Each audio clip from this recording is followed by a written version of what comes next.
बोलिए कृष्ण कन्हैया लाल की जय। श्रीमद सद्गुण शालिनम चिते चिते व्याप्तम च दिव्याकृतिम जीवे साक्षरमुक्त कोटि सुखदम नैकावतारादिपं ज्ञेयं पुरुषोत्तम मुनिवरे वेदार्धिकीर्त्यं विभुं तन्मूलाक्षरयुक्तमेव सहजानंदम च वंदे सदा। આજના શુભ દિને તમામ દર્શકોને મારા હૃદયભાવપૂર્વક જય શ્રી કૃષ્ણ।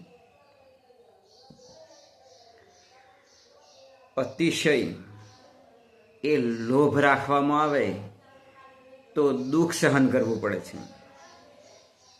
એક વખત દત્તાત્રેય એ પોતે એક ગામથી બીજે ગામ એ પોતે ભિક્ષા માગવા માટે જતા હતા।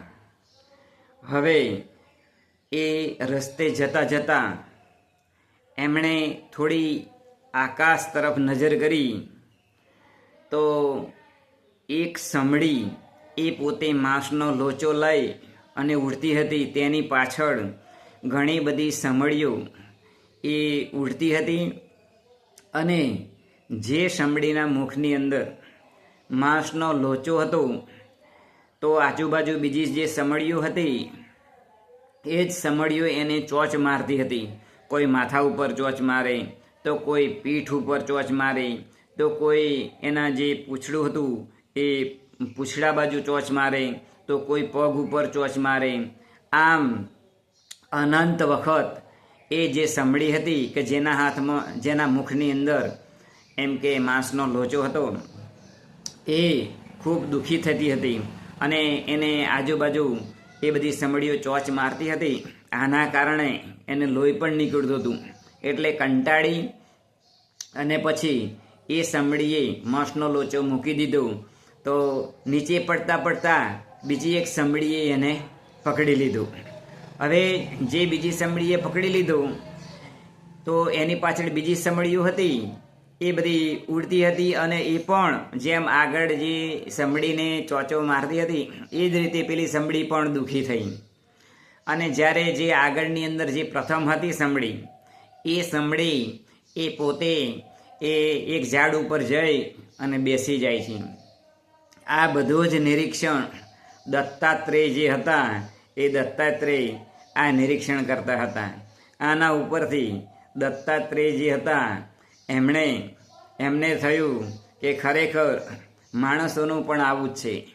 જે વ્યક્તિઓ અતિશય પૈસા પાછળ પડે છે, લોભ પાછળ પડે છે અને અંતે બીજા માણસો જ્યારે દુઃખી કરે છે, કોઈ અવરોધો આવે છે, કોઈ મુશ્કેલીઓ આવે છે ત્યારે એમને ખૂબ તકલીફ એ સહન કરવી પડતી હોય છે।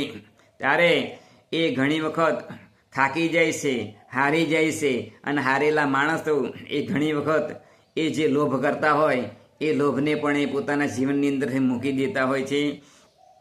માટે ક્યારેય પણ આપણે આ ઉપરથી શીખ લેવી જોઈએ। બોલે શું કે ક્યારેય પણ આપણે અતિશય લોભ કરવો જોઈએ નહીં, કારણ કે અતિ લોભ તે પાપનું મૂળ।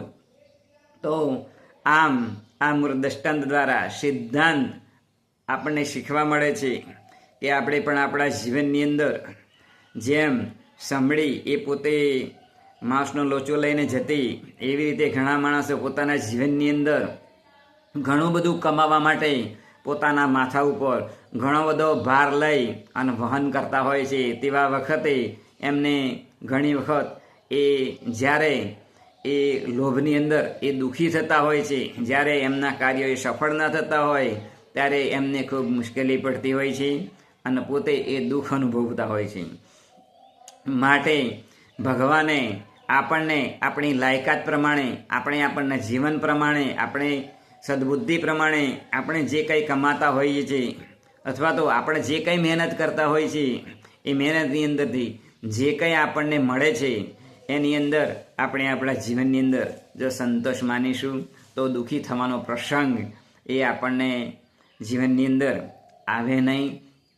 અને કહ્યું છે કે સંતોષી નર સદાને માટે એ સુખી રહેતો હોય છે। આમ દત્તાત્રેય આપણને એમના દ્રષ્ટાંત દ્વારા એમના મૂળ સિદ્ધાંતો દ્વારા આપણને પણ શીખવા મળે છે કે આપણે પણ આપણા જીવનની અંદર ભગવાને આપણને જે આપ્યું છે તેના કરતાં પણ જો વધારે મેળવવા માટે જો આપણે લોભ કરીશું તો આપણે પણ પેલા સમડીને જેમ બીજી સમડીઓએ એને ચોચ મારીને જેમ દુઃખી કરી એમ કોઈ પણ રીતે આપણે દુઃખી થતા હોય છે. માટે આવા દુઃખી થવાનો પ્રસંગ ન આવે તે માટે આપણે ભગવાનને પ્રાર્થના કરીશું કે ભગવાન આપણને સદબુદ્ધિ આપે, બળ, બુદ્ધિ, જ્ઞાન અને શક્તિ આપે. એ જ આજના શુભ દિને પ્રાર્થના બોલી. કૃષ્ણ કનૈયા લાલ કી જય.